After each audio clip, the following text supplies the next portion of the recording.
Good evening. Thank you all so much. Sibelius would be really happy to have brought such a turnout. It's his 150th birthday. That's why we're doing this year. He was born in 1865. And yeah, you want to sing happy birthday? In 1865. And Finland in 1865 was still in the Middle Ages in a way, you know. Finland was at the time, and it still is actually, a country with two languages, Swedish and Finnish. And at the time, the Swedes were really the aristocracy. They were maybe only a sixth or seventh of the population, but they were the government language, and everything important was conducted in Swedish because the Finns were considered a sort of peasant race. And most people there were speaking Finnish but knew how to speak Swedish. Janne Sibelius, who changed his name to Jean Sibelius, took a French name, imitating an uncle he had. Jean Sibelius spoke Swedish in his family. So the great Finnish nationalist composer, in fact, had to struggle as a young man to learn Finnish at an even rudimentary level. But the ethnic Finns included Sibelius among their number. It was just that they had to send him to a school so that he could learn Finnish.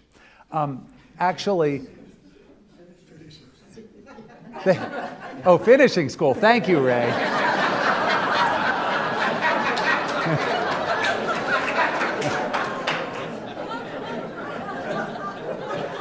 I could feel the undercurrent, but I couldn't tell exactly what it was. So Sibelius had an older sister and a younger brother, and then his father died in a cholera epidemic, so that by the time Sibelius was 3, he and his mother moved with his grandmother to Hämeenlinna. So they were in a little town in the south of Finland. Now, when I say the south of Finland, you understand that even the south of Finland is above 60 degrees of latitude. So the whole country is northerly and cold. And actually, it's about the size of New Mexico. It's just a little bit bigger than New Mexico. And when Sibelius was a child, the population was about the same as New Mexico, about 2 million and a bit. So now Finland has grown somewhat. And the change in this country, which, as I say, was practically in the Middle Ages, 1865, the year Sibelius was born, was the first year they were able to conduct a census, a national census. So that's why I can tell you it was about the population of New Mexico now. There were many other currents afoot in Finland at this time, and they echoed currents that were strong in the rest of Europe, which was every country has its own national identity. As far as I could tell, the first time that national identity became important was when Thomas Arne wrote Rule Britannia in 1740. So it really is not so long ago, less than 300 years, that countries began to feel their identity as countries. And of course, Finland, being remote in several ways, was behind on this curve, but caught up in a strong way, thanks in large part to a composer named Jean Sibelius. It's not that Sibelius was the first great musician to ever appear in this part of the world, but he was able to catch hold of this current, this national fervor, and by doing so, he captured the imagination of several generations of Finns, and as we will see, other people all around the world.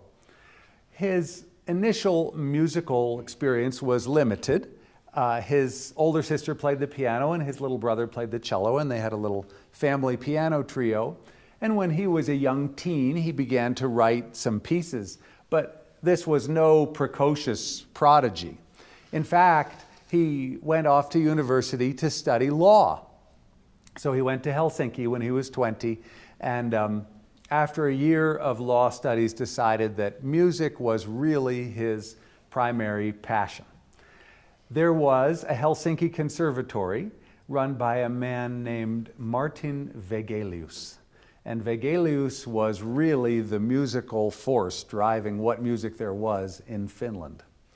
So Vegelius was somehow able to draw the great Italian pianist and composer Busoni, Ferruccio Busoni, to come to Helsinki and take a position. Now, Busoni had a lot of critical, snippy things to say about being in this remote part of the world. You know, Finland today, if you've been to Helsinki, is a wonderful modern city with a fantastic concert hall and culture everywhere.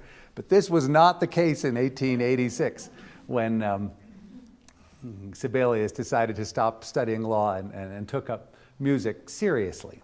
So Busoni was able to impress Sibelius with all kinds of ideas from the rest of Europe. But he was not able to impress Sibelius with his fantastic pianistic abilities. Sibelius wanted to be a violinist. Now, when you take up the violin and you're 15 years old, there are limitations. So Sibelius struggled for a number of years to become a virtuoso violinist, and then realized at a certain point that he would never be able to achieve what the great violinists had achieved, because they started when they were 4, 5, 6 years old. Sibelius was able to get a scholarship to go to Berlin. And so when he was 22, 23, he went to Berlin and for the first time heard great orchestras and the compositions written for great orchestras. In Helsinki, he couldn't hear Strauss's Don Juan. What a realization that was for him, to hear a 108-piece orchestra playing this magnificent music. And suddenly, this young man who was gifted for being in this remote outpost of Northern Europe suddenly developed an incredible talent for writing for huge orchestra. This remained a passion with him all of his life. Sibelius could create sounds that had never been created before. Now, what were the things that really motivated Sibelius? Other than his innate musical talent, there were really two things. And they both are essentially Finnish in nature. One is the nature in Finland, the lakes and the trees, endless miles of pine and spruce and birch, and the animals. He was a passionate lover of animals and birds and swans. The animal life in Finland, of course, was very wild. And even in the cities, there were, you know, moose and elk. And he was right up close to nature, and he loved it. The other thing that he loved just as passionately was Finnish mythology. There was a Swedish, actually, Elias Lönnrot, put together 50 cantos of Finnish mythology in a collection he called the Kalevala. And the Kalevala has every myth from creation onward in Finnish mythology. So creation is Luonnotar, the gigantic being that creates all. She lies down to take a bath in the ocean, and a duck sees her knee and thinks it's an island and lays an egg, and the egg cracks, and out of the cracked eggs come the sun and the moon and the planets. And, well, Finland would have a duck-oriented, you know, there are a lot of ducks in Finland. So Luonnotar creates the universe, and this very fantastical Finnish mythology continues, and all really revived in 1852 by this man, Lönnrot. This gave the Finns a real bedrock for their sense of identity. And because they had that, some of this nationalistic pride grew out of the awareness that they had stories. They had their own stories, and Sibelius knew these stories and loved these stories. So he naturally selected some of these themes. The very first big successful piece that he wrote, although it's not really performed today, is called Kullervo. Kullervo appears around the middle of the Kalevala. He is the classic anti-hero. He is a criminal. However, you know, these Nordic countries, they have very progressive ideas about humanity. The message in the whole Kullervo section is this child was badly raised, and so it's our own fault that Okay? Kullervo is not wanted by his father. His mother tries to have him killed at sea. She is unsuccessful. He comes back, thinks that his whole family has been exterminated, tries to wipe out the clan that he thinks is responsible, rapes a woman on the way home. It turns out to be his one surviving family member, his sister. He kills himself in remorse, and then the narrator steps in and says, it's never a good idea to bring up children badly because this is what happens. And you have to admit, if you look at modern Finland, do they not have the most comprehensive system of taking care of everybody? Somebody asked the Prime Minister of Finland if illiteracy was a problem, and she said, I know both of them. You know? They have an incredible education system. So all of this had its beginnings around this time period in the middle of the 19th century. And Sibelius, writing this gigantic choral symphony, Kullervo, dramatically tells the story of everything that happened from Kullervo's birth to his untimely death. And then this is performed in Helsinki for an audience that's already hungry for Finnish themes. So needless to say, overnight Sibelius becomes a hero, a national hero. I skipped a tiny chapter there.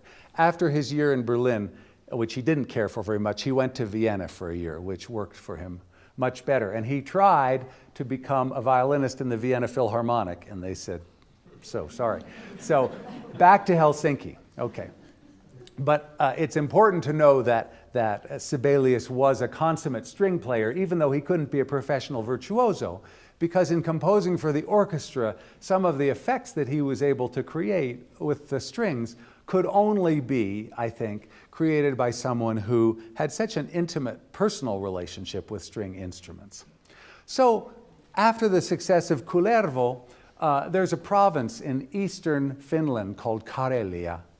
Karelia borders Russia as well, and it's a beautiful area. I've never been there, but everybody that writes about it talks about the beauties of Karelia, not only its physical beauty, the nature, but also historically. Many of the myths have their cradle in Karelia. So he wrote a suite of pieces. There were 11 of them, but now there are 3 that are commonly performed as a suite. And this music for Sibelius is rather simplistic, but he wanted to appeal to everybody. At the beginning of his life, Sibelius felt that reaching everyone was important. This is ironic because as he gets older, his focus changes completely. But this is the kind of music that he was writing early on to please people who knew these myths and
so it had a martial quality. It was also very rhythmic. These were melodies that were easy to remember.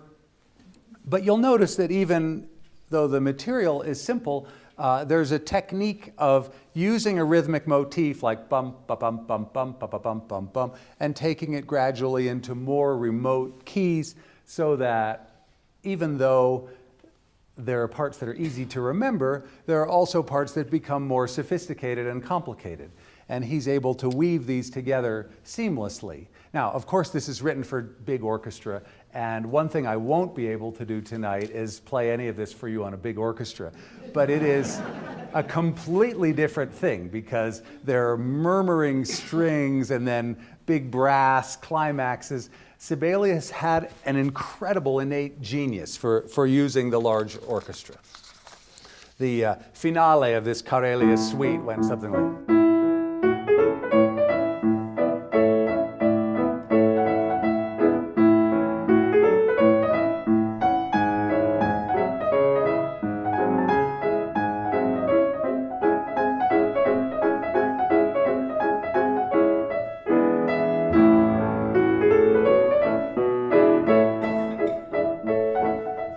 Obviously, tunes that were very able to be sung and repeated. Sibelius was sung and repeated all over Finland. And he was expected to support the national cause, and therefore he continued to draw on the national myths. The next real advance for him was taking another character from the Kalevala. This is Lemminkainen, whose story is a little bit like Osiris. He is attacked by enemies, cut up into pieces, thrown into a river, and his mother comes and puts the pieces back together. And he becomes a hero, so like Osiris. And at one point, he has a task set to him to kill the swan of Tuonela.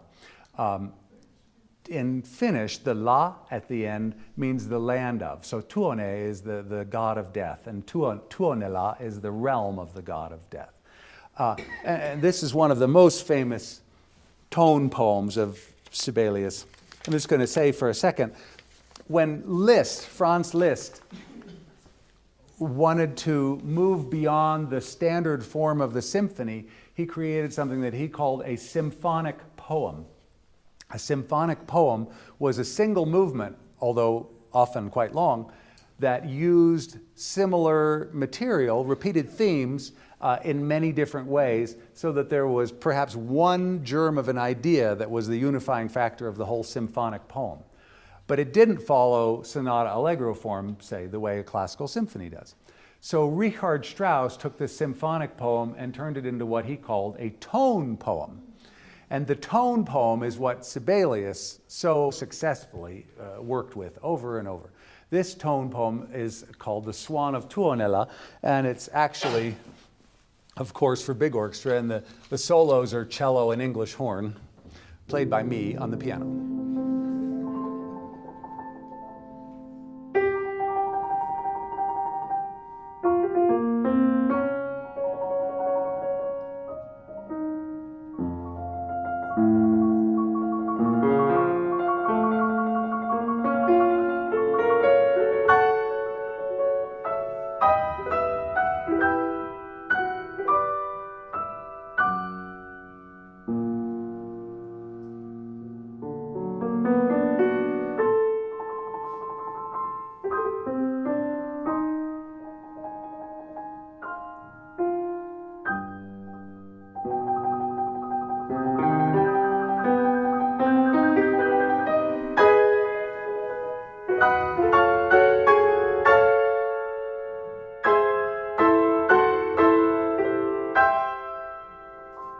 You'll notice Sibelius's use of chords is modal. It's not major or minor. It's modal, which suggests something going back further in history.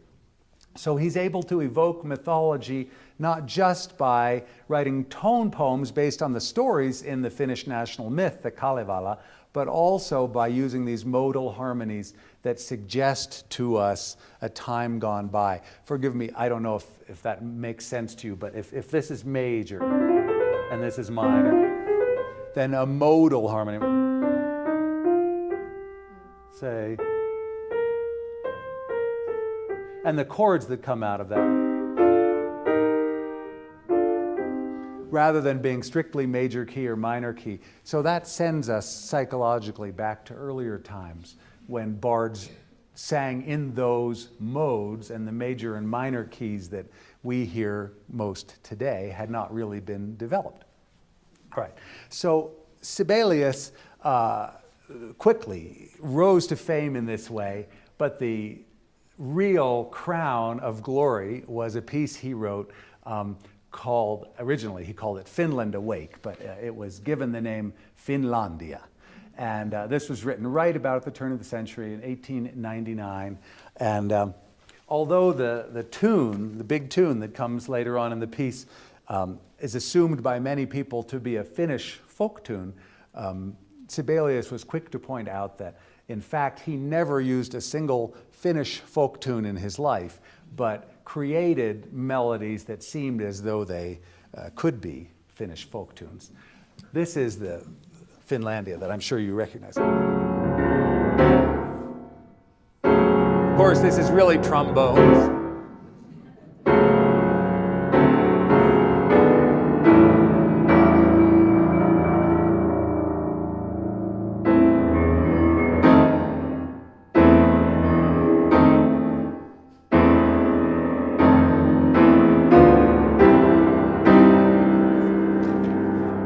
Later on, we'll continue with this piece, right? But later on, Sibelius purposely shows us something in 5, D, ba, B, D, D, 1, 2, 3, 4, 5, because the rhythm that the Kalevala, the national Finnish myth book, was set in was always sung in 5. So he wanted to evoke this feeling even in rhythm.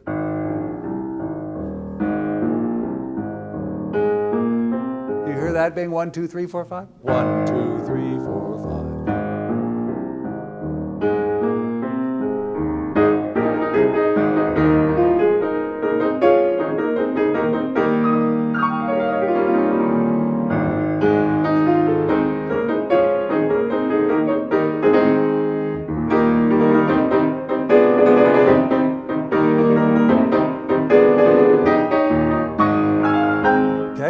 So he has a very martial, rousing brass section, and then suddenly the strings take over with this beautiful hymn.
So I'm going to try to now make this sound like the whole orchestra is doing it.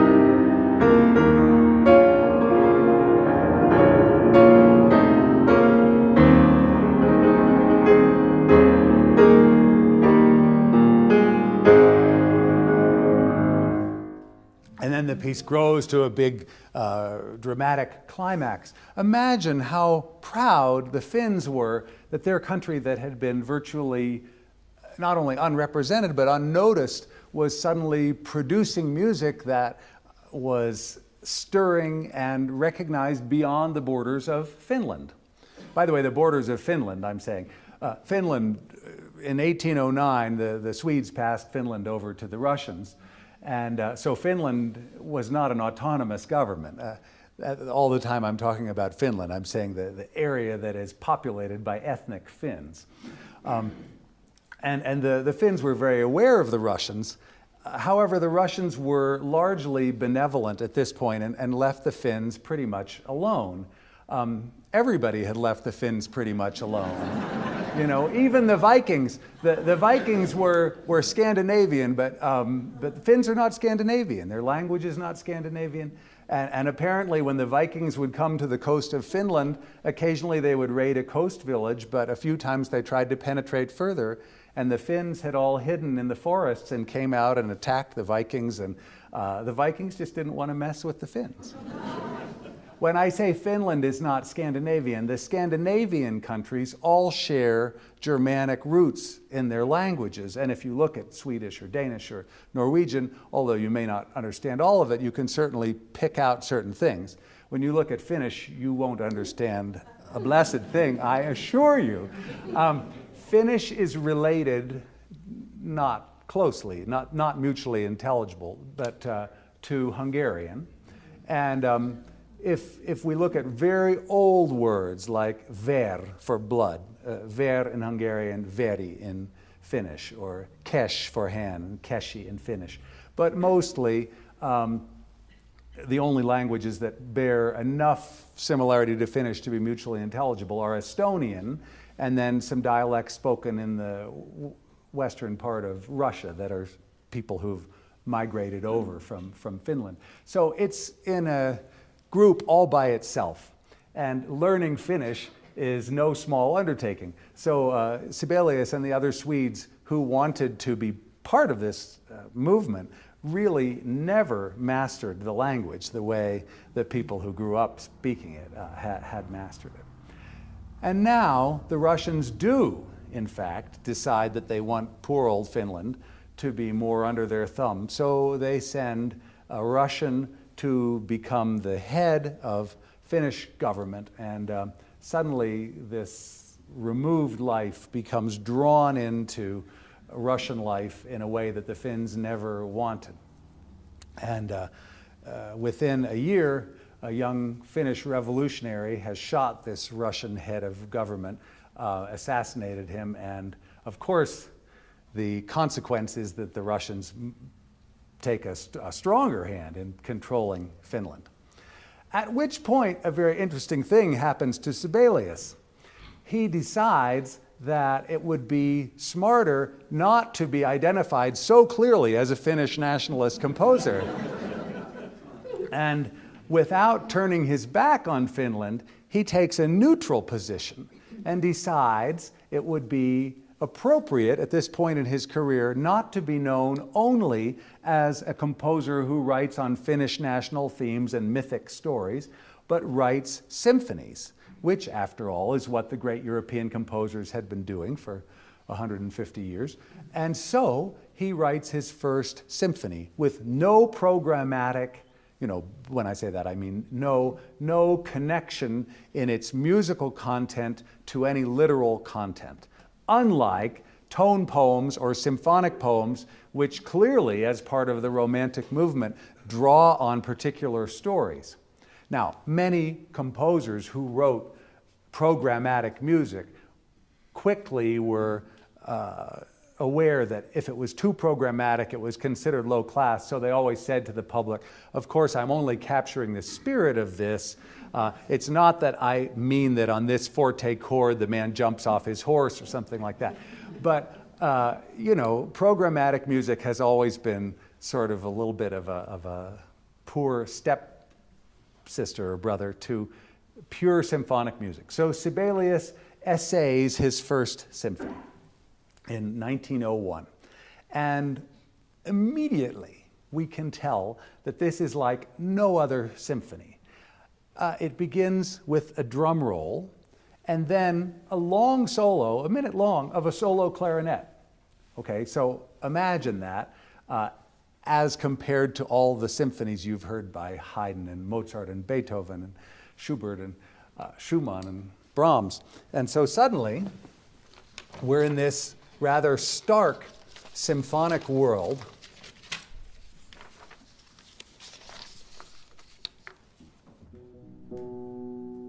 That's me being a timpani. And here comes this plaintive clarinet like a bird.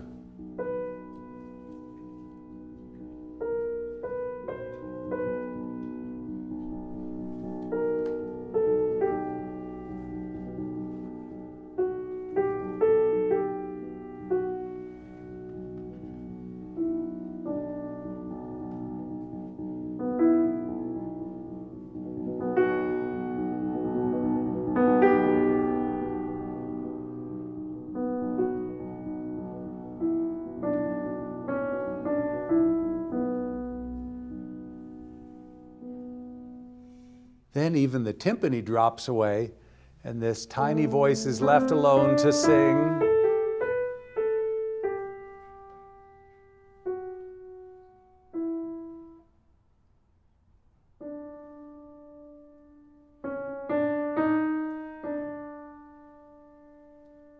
But of course, what Sibelius is doing is creating a feeling of isolation to intensify the contrast when a moment later the entire 100-piece orchestra comes in. So here are all of his beloved violins.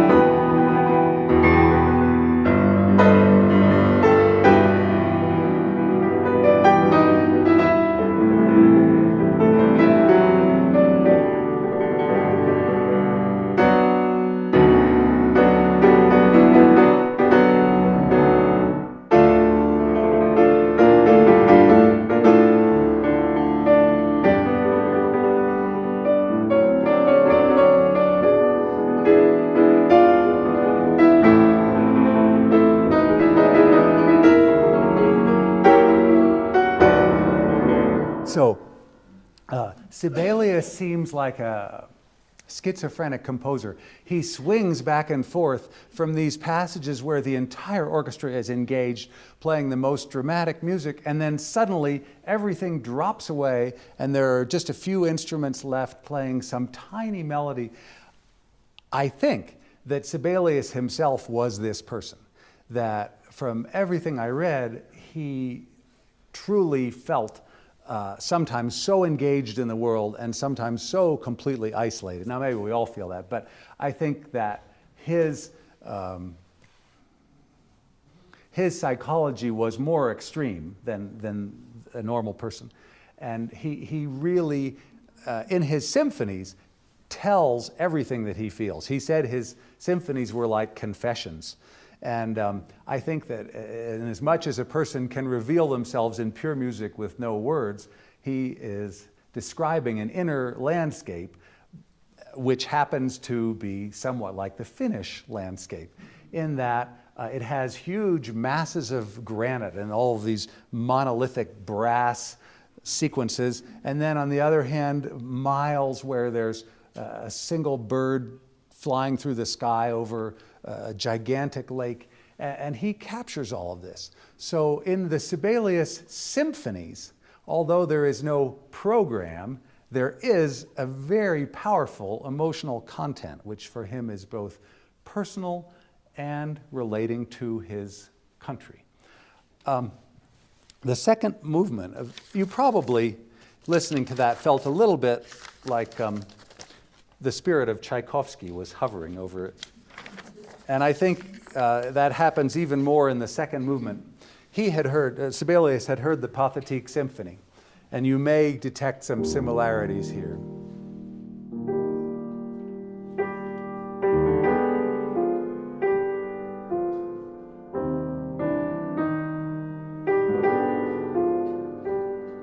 This is the second movement.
third movement is a scherzo, which might remind you a little bit of the scherzo from Dvorak's New World Symphony.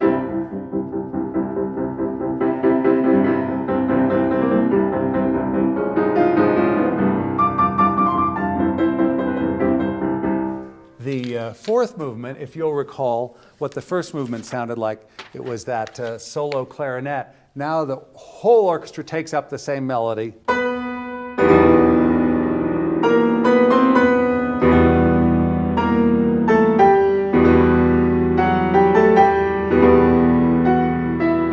So, in a sense, Sibelius is treating the entire symphony like a single movement, in that he's using the same thematic material in different movements to keep the whole compositional structure bound together.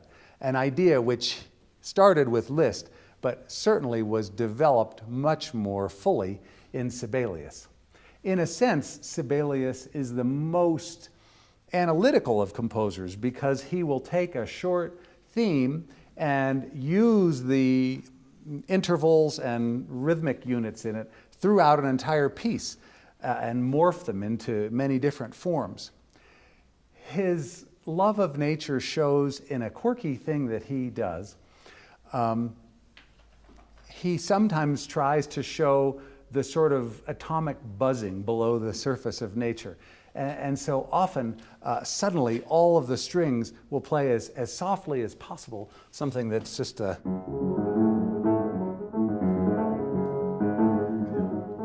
and then the rhythmic landscape changes when another instrument higher up will play a pronounced melody that, against that, suddenly has a contour.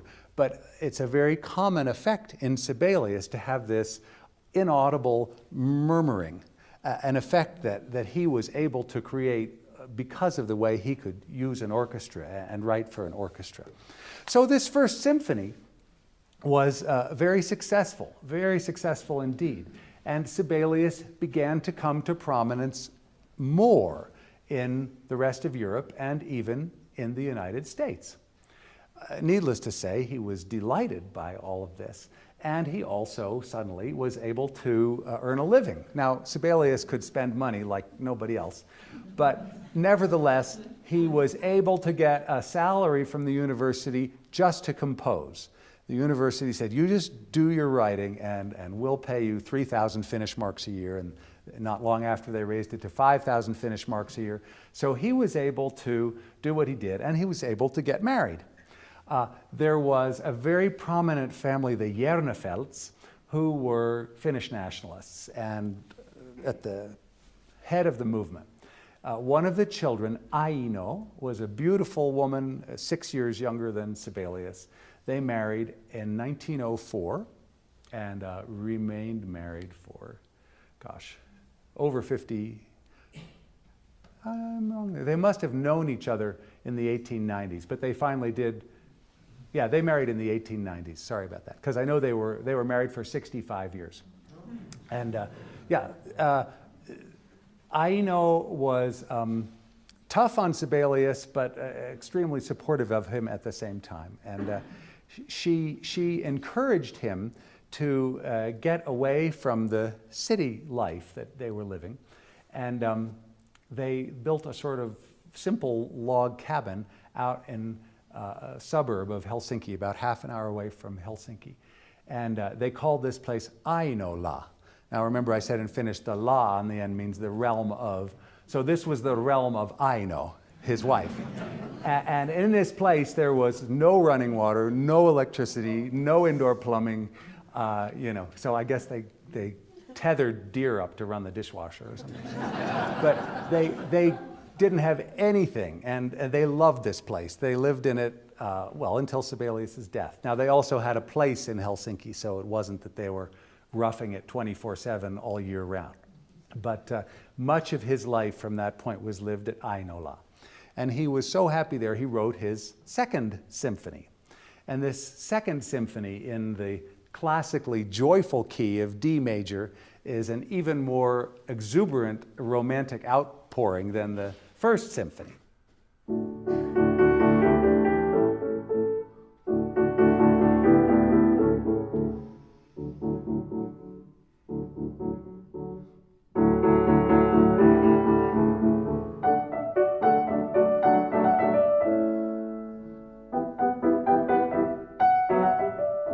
and in the final movement has a huge triumphant, let me think.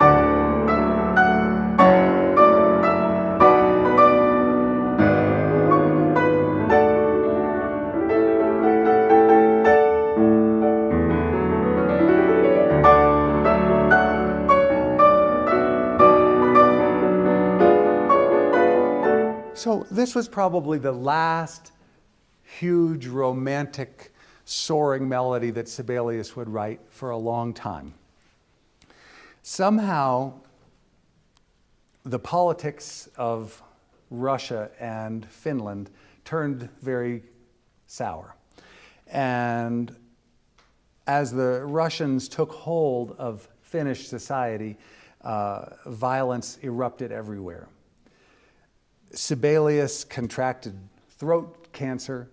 He felt that he was probably only going to live a few more years. And so in 1908, he gave up cigar smoking and drinking. He said forever. So in the event, forever was 7 years. He didn't think he would last 7 years. So I'm sure he was being sincere when he made that promise. The music that he begins to write after this has two distinctive characteristics. One is that it suddenly becomes much more austere, like a person who is thinking that their own mortality is limited and that their lease may run out any day. So while Sibelius still used the full orchestra and all of its marvelous sonic possibilities, there were much longer passages in this music where virtually nothing happens, and you feel like he's depicting loneliness in every way that he knows how, with occasional outbursts, whereas his music used to be long outbursts with occasional depictions of loneliness. And when he writes his Fourth Symphony in 1911, it is probably the most adventurous, thorny, contemporary thing that Sibelius writes in his whole life. The Rite of Spring had not been written yet. Not that the Rite of Spring is anything like Sibelius's Fourth Symphony, but Sibelius's Fourth Symphony really plumbs the depths of human misery. He was almost ready to stop writing at this point. And fortuitously, the Boston Symphony invited him to come to America. So in 1914, he got on a steamship and went to America. And it was commissioned to write a piece, which he called the Oceanides. And this piece was, of course, performed by the Boston Symphony, but so were lots of other works by Sibelius. And this gave him a new lease on life. He wrote to his wife, he felt the sap rising in him again. And he said, "I feel like a trumpet glissando," going up. So he spent a couple of weeks there and came home fully reinvigorated, only to have the First World War break out. However, the First World War did not really echo so loudly in Finland as it did in many other places. So Sibelius, still feeling the vitality that this trip had infused him with, settled in at Aino and composed his Fifth Symphony, which is perhaps the most life-affirming piece of music that he or anybody has ever written. Because at the same time that he saw tragedy around him, he felt that it was important as an artist to be able to say to people, this is the kind of joy, this is the kind of triumph at being alive that we can feel. I'm going to just try to give you some idea of the Fifth Symphony, but obviously I cannot do it justice. So later on this year, we're going to put it on an orchestra concert, and I hope you'll all come.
So this whole understated beginning gradually builds and builds, and later on in this same first movement.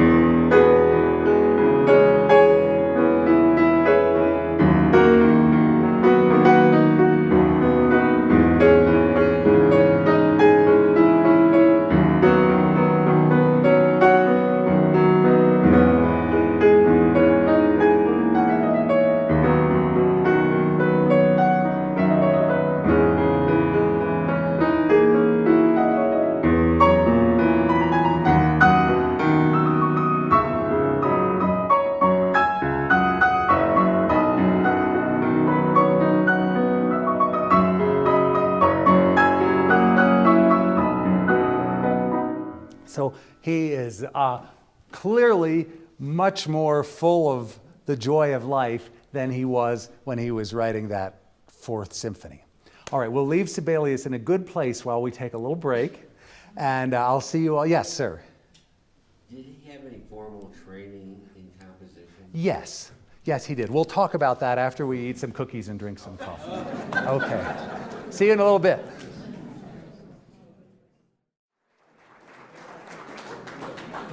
I'm going to pick up some threads of Sibelius' life, and please throw in other questions, because I always learn most when we're in break and you say, why didn't you talk about? So about his composing, he was in some ways self-taught, but there was a teacher in Berlin named Becker and a teacher in Vienna that you may have heard of named Robert Fuchs, who wrote a lot of good Viennese operettas, not quite of the Strauss-Lehar level, but sort of the next level. And Fuchs was a very strict counterpoint master. And in Sibelius's work, you hear counterpoint from the earliest works right up through the end. In other words, he did not believe in atonality at all. You know, Schoenberg was already writing atonal music in 1909, 1910, and Richard Strauss said, oh my God, he'll have to start shoveling snow. He's not fit for anything else. Because Richard Strauss obviously maintained writing tonally up till 1948. And Sibelius as well went on writing tonally. And the better he felt, the more virile his music was, the more tonal it was. So I left you at the beginning of that Fifth Symphony that he was writing at his home in Ainola. As he was walking outside, preparing to think of a theme for the Fifth Symphony's final movement, apparently 16 swans flew overhead. And obviously that says something. Most of us would say, oh, there was a flock of swans. But Sibelius, there were 16 swans overhead. And it immediately gave him a theme that he called the Swan Hymn, because obviously swan song means something else. So he wrote,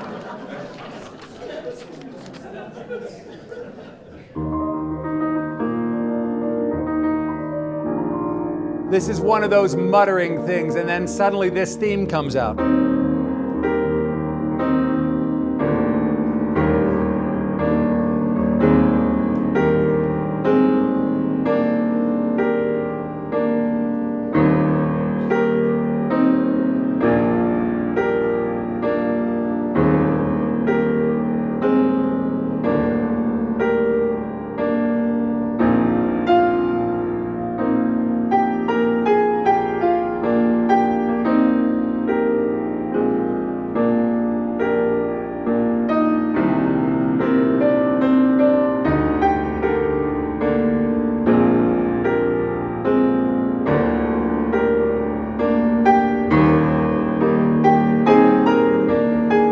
Anyway, it gets more and more fabulous and the whole orchestra comes in. Did I mention we're going to play the Fifth Symphony later this season? I think I did. You'll want to come hear Sibelius's Fifth Symphony. All right. So this symphony, as it happens, was written at his 50th birthday. So he was celebrated internationally, not just in Finland. But this symphony was played everywhere. Within a few years, Sibelius was the most played composer on American symphonic programs. Not Beethoven, not Ravel, Sibelius. He is still played a lot, but the immense popularity of Sibelius at that time went along with the world's awareness of the Russian Revolution The Finns got their independence in 1917, but it did not do them much good. And the world was aware that this was a voice for freedom. He was proclaiming, we are Finns and we are free. And this music was so rousing that the world was swept along with it. Unfortunately, in 1915, when he turned 50, he thought he would die, and he didn't. In fact, he lived to be 91 years old. And his wife lived even longer. She was still alive in 1969. So the Sibeliuses flourished, but the music did not, because he hadn't planned to have such a long separation from cigars and alcohol, and really spent most of the remaining 40 years of his life in an alcoholic stupor. It's awful, but that's what happened. And then occasionally he would have a real talking to with himself and would come out of it and would write some magnificent piece. But really, there are only about 4 more pieces to come out of this man after the Fifth Symphony. He wrote a 6th symphony, the most stark, austere of all of his music, I think, although not bleak. And then the 7th symphony, which is a single movement. Now, if you look at Gustav Mahler, who was born in 1860, only 5 years before Sibelius, Mahler's work kept getting more and more massive. Sibelius's work tended to become more and more condensed. He started off with a 4-movement symphony, and then a 4-movement symphony in which 2 of the movements went together, and then 3 movements, and finally by the final symphony it's 1 movement. And a very spiritual piece. It has hymn-like qualities, and it has moments of real rousing vitality, but mostly it is a reflection on life. And then there is a piece called Tapiola. Now Tapio is the god of the Nordic forests. And so Tapiola, as you've all learned now about Finnish, is the realm of Tapio. And this piece, very static, as if the forests are moving at their own pace. You know what slow TV is in Norway when they like film the water for 24 hours and they put it on? This is that in music. So I guess there is a Nordic propensity for that, for not only getting in tune with nature, but getting in the same speed as nature. And there's one other work, which is that he wanted to write incidental music for Shakespeare's The Tempest. Now, The Tempest came at the end of Shakespeare's career. I don't know if Shakespeare had a premonition that it was toward the end, but Prospero is a magician who decides willingly to give up his magic and become simply a normal person again. And the part that is most moving when Sibelius sets it is the part where Prospero is saying, "Now my charms are all o'erthrown, and what strength I have is my own, which is most faint now, 'tis true, I must be here confined by you." And Sibelius clearly felt that those words applied to him, and they did. The only time that Sibelius came out of retirement, and this was extraordinary, was in 1939. He was given the opportunity to conduct the Finnish Radio Orchestra in a broadcast for the United States.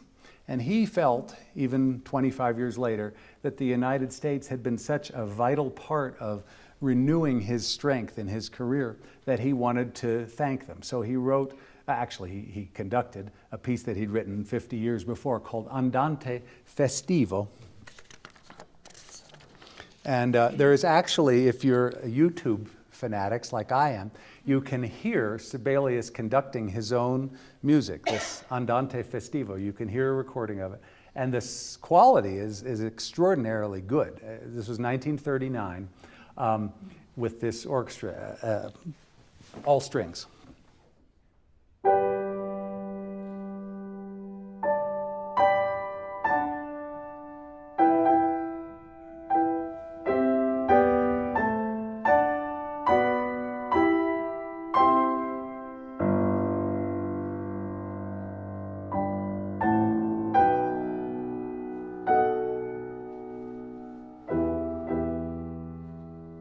And we have this document of this 5-minute piece. Sibelius knew that the Germans had invaded Poland, and in the same way that the beginning of World War I had been such an important watershed for him, he felt he needed to come out of his silence at Ainola. But he remained there until 1957, and visitors from around the world would come through, not just conductors, but statesmen and people who wanted to pay their respects to him.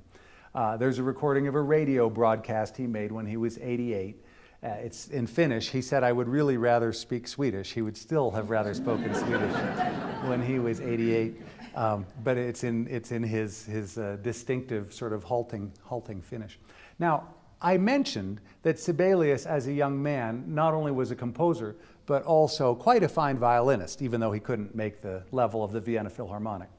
And it won't surprise you to know that while he never wrote a piano concerto or a cello concerto, that he did write a violin concerto. It is, in fact, one of the great violin concertos, because he was writing it not just as a composer, but as someone who completely understood the instrument and all of its possibilities. So I'm just going to remind you a little bit, because I think, having heard so much Sibelius, you'll recognize now some of these qualities, the modal qualities, the sort of distant, aloof quality. This is the orchestra, right? Here comes a violin.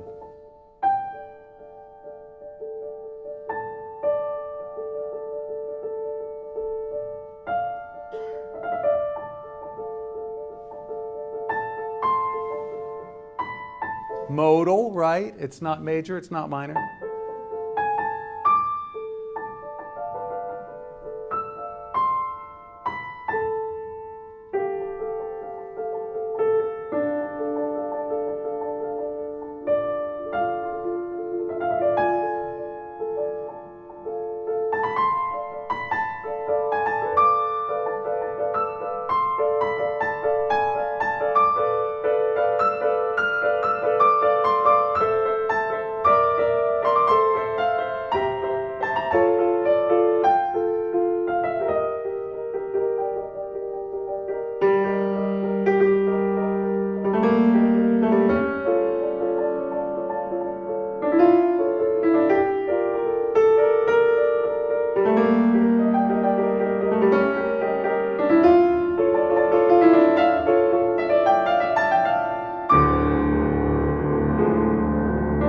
Suddenly the orchestra begins to take over. So after this very thin, spare orchestral accompaniment for the first minute of the violin concerto, it suddenly becomes a symphony, a dialogue between a violin and a full symphony orchestra, as Sibelius had learned to use it.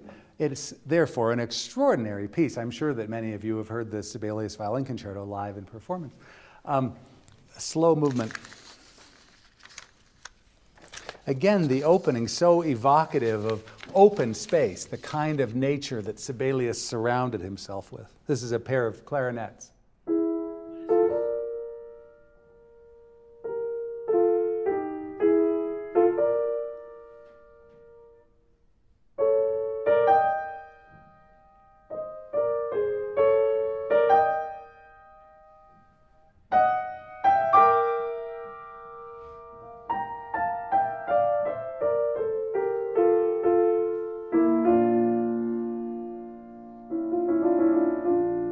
So what's interesting about this is that it's not really in any key. You couldn't tell me what key this is.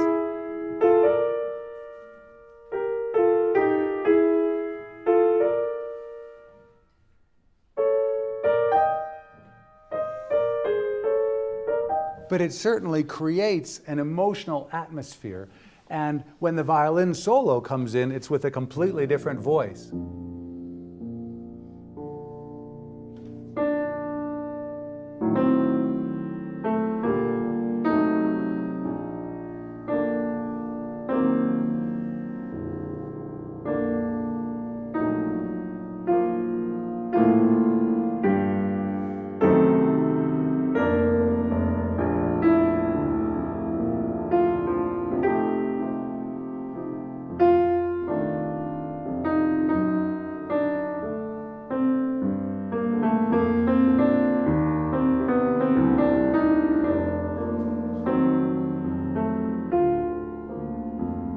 And then again, Sibelius changes the tone of the violin so that it's almost a whisper.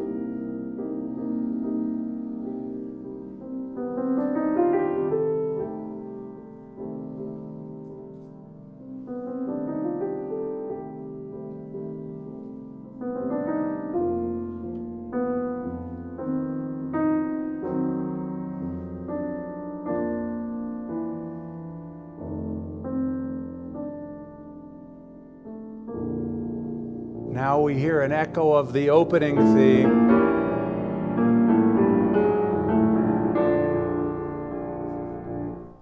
You would say, I think, that the sonorities of this are dark, but not sinister. They're very colored by the instruments in the low range of the orchestra. And Sibelius can use the violin expressively, but not have the virtuosity of the violin overshadow the emotional content of the piece the way, say, a Paganini concerto or some of those, a Wieniawski concerto, showpiece. So this is a piece that's both virtuosic and deep musically. The finale, well, here's where it would help if I had a violin.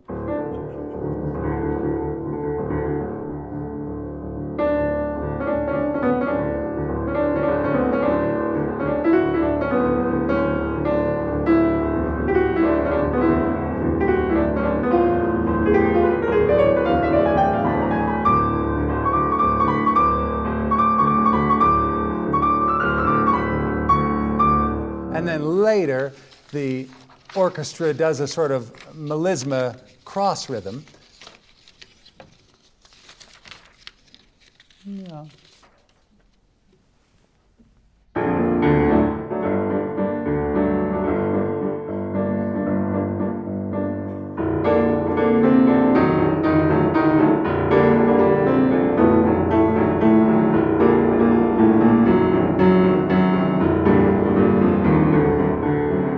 Again, in a dark, low register, but not somber.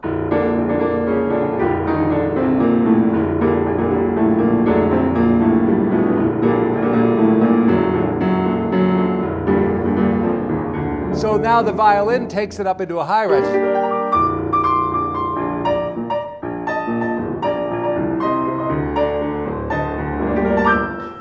The contrast between the low, which Sibelius has set up, is then so different from the sound of the violin. It's a great composer's trait to be able to create an atmosphere that's one end of the spectrum so that he prepares us for something that's completely opposite. In this case, this heavy dance, I was telling my friend that the British music essayist Donald Francis Tovey said Sibelius was clearly trying to depict polar bears dancing. Because it was so heavy, but it had this great beat. He left us this magnificent violin concerto. And really, when you think about it, there are only half a dozen violin concertos that the great international virtuosi play over and over and over again. The Beethoven, the Bruch, the Mendelssohn, the Brahms, and the Sibelius. So he really left his mark with that. Now, there are so many details of his life that I've had to skip over. Do you have questions, things that are clearly omissions that you'd like me to try to fill in and go back and put the pieces together? Yes.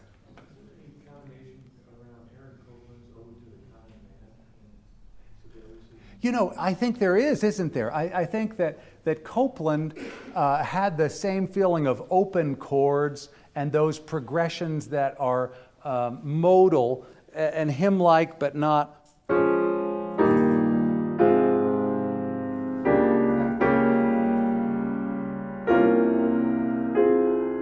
that sometimes settle on major and minor chords, but they're only passing. It's not just Copland who was influenced by Sibelius. We saw a movie recently, and I thought this film score could have been written by Jean Sibelius if he had lived longer and Hollywood had hired him. You know, there were so many characteristic Sibelius traits, not least of which is the use of an orchestra to evoke every possible color and emotion. What was the movie? It was called The Imitation Game. That's a very Sibelius score, I think. Yeah. And I think there are other movies with that too, but Sibelius certainly had a wide influence. In the chronology, when did Valse Triest come about? Valse Triest came about in the same period as these earlier pieces that had the national Karelia. It was after Karelia, it was after Tuonela. I think it was 1906. I think it was the year that the Finns, trivia question. Who was the, of course you know the answer already, who was the first country in the world to grant universal suffrage? Finland, yeah. Finland in 1906 granted universal suffrage. There were 120,000 voting Finns on September 30th, and on October 1st there were 1.2 million. So literally multiplied by 10. And Valse Triest was written right about that time. It was incredibly popular, so popular that serious musicians said Sibelius is pandering to the public. I mean, this crazy thing, right? If you're writing music that people enjoy too much, you're pandering. It has to be inaccessible somehow. But it's true, and I'll take that in a sec. It's true that Sibelius heard Schoenberg and he heard Stravinsky, and he didn't dismiss it, but he clearly didn't want to have anything to do with it personally. So while much of the world was moving on in terms of getting away from traditional tonality, Sibelius made the same choice as Richard Strauss, although they went in very different directions, to remain tonal as the language that he used throughout his compositional career. What do you think of jazz? I haven't the vaguest idea. I always think I'm prepared for anything, but I was not prepared for that. I'm not even sure how much, Sibelius was aware of jazz. I'm sure he heard it, but it was just not his language. And isn't that interesting? I have no idea. Sibelius and jazz, that's just a... Yes? Several composers are considered innovators, others not. Do you consider Sibelius to have been an innovator? Yeah, And if absolutely. So, in what sense? Oh, thank you. The sense is that some composers saw new musical language as a way to gain, not popularity in the sense of the whole public wanting to hear their music, but making a name for themselves. And I think that Schoenberg was one of those. He felt that, and believe me, Schoenberg is a very serious and wonderful musician.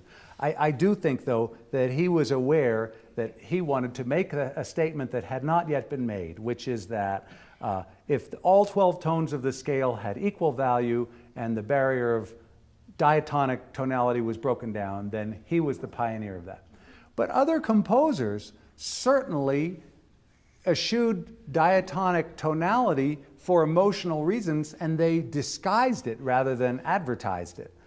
There's a passage in the Fifth Symphony when the upper and lower voices are doing something that makes some kind of melodic sense, and the inner voices are going on some counterpoint that has no tonal relationship whatsoever. And in a sense, it's subversive because Sibelius has the whole passage marked triple piano, which means the audience isn't even really aware that it's happening. It's like he's saying in some distant part of the universe, this is what's happening. And so I'm including it. But Sibelius was influential, and I think most of his influence came from his ability to create long architectural structures that build up. And when I say a pedal point, I mean a sustained bass note which remains constant even while the harmony above it changes. But Sibelius would build up even this theme in the Fifth Symphony.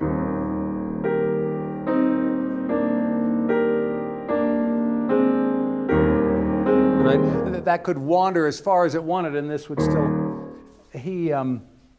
He showed a way to make music new without having to destroy diatonic harmony completely.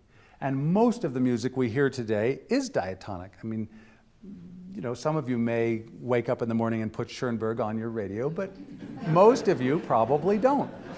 And for whatever reasons, you know.